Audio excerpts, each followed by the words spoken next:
Hello friends, welcome back to my YouTube channel Life with Mary. Today I am going to show you the recipe of ridge gourd with fish and potato, and I am going to show you how to make it. So please guys do support me, and today in this video I am going to speak in Assamese. So let's start. Eto hol chika, ami chika loiso yate kati pine aro alu loiso aro ya hol mas ami agote dhui kine thoisilo mas kini eto hol halodi powder, eto hol jira gura, eya hol red chili powder aro okonman nimok loiso.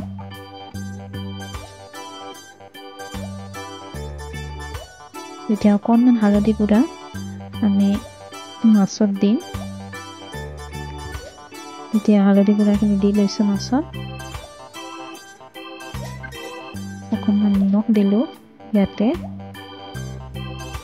Common red chili powder dilu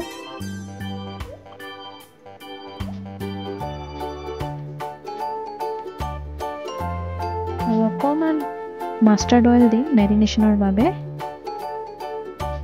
jate marinate hoy bostu kini tar bisot ami yak holopon hani loi kene marination or babe fridge ot rakhi thoi dim 5 minute or babe. আমি পিয়াজ কাটি দুটা medium সাইজৰ পিয়াজ লৈছো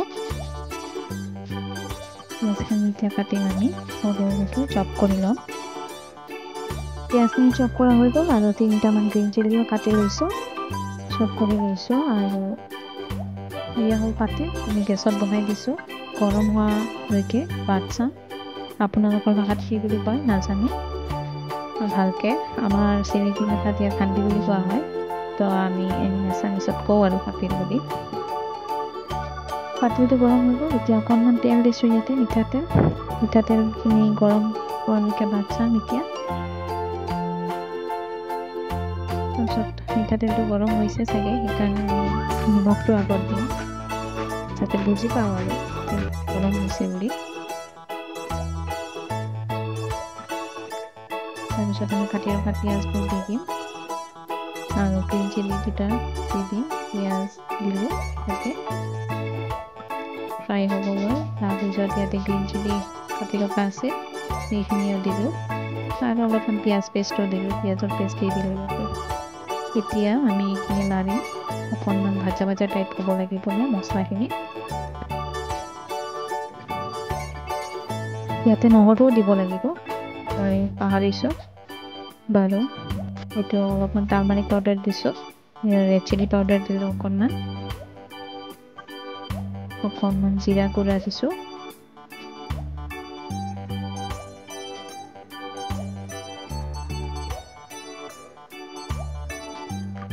জিৰা গুড়া দি পিনি অকণমান লাৰি দিব লাগিব অলপ ভাজা টাইপ হ'ব লাগিব যাতে মছলাখিনি ভালকৈ ভাজা টাইপ হৈ যায় ভাজা টাইপ হৈ গৈছে মছলাখিনি এতিয়া আমি জিকা আলু ইয়াতে দি দিম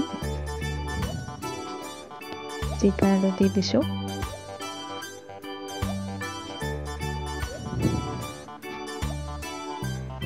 জিকা আলু দি দিলোঁ ইয়াতে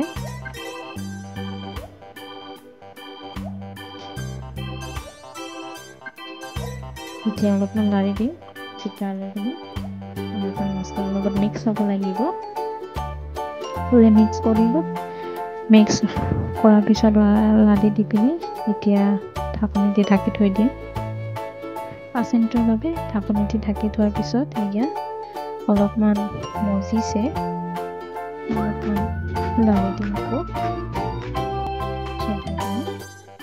অলপকৈ পানী ওলাই আছে জিকাৰ পানী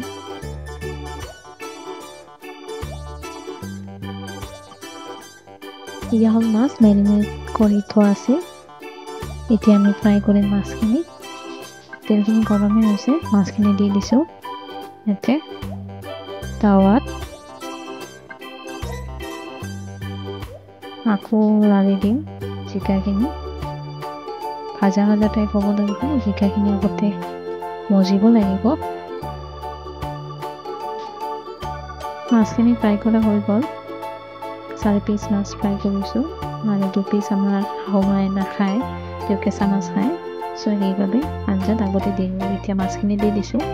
মাছখিনি দি পিনে মজিবৰ বাবে অকণমান গেছ চিম কৰি ৰাখিছোঁ। মাছখিনি দিয়াৰ পিছত অকণমান পানী দি দিম। অকণমান পানী দি গেছটো মিডিয়াম ফ্লেমত দি দিম। অকণমান লাৰি দিছোঁ। পানী দি পিনে যে ঢাকি ৰাখিছিলোঁ 10-15 মিনিটমান, এতিয়া কালাৰটো চেঞ্জ হৈ আহিছে চব্জিৰ, চাব পাৰিছে। এয়া হ'ল চব্জিৰ কালাৰ। যিটো আৰু মাছৰ চব্জিখিনি হৈ গ'ল, এতিয়া গেছ নমাই দিম। আৰু এয়া হ'ল আমাৰ ফাইনেল লুক। আপোনালোকৰ যদি ভাল লাগে ছাবস্ক্ৰাইব কৰিব, আৰু ভাল ৰেচিপিৰ বাবে থেংক ইউ ফৰ ৱাচিং দিছ ভিডিঅ'।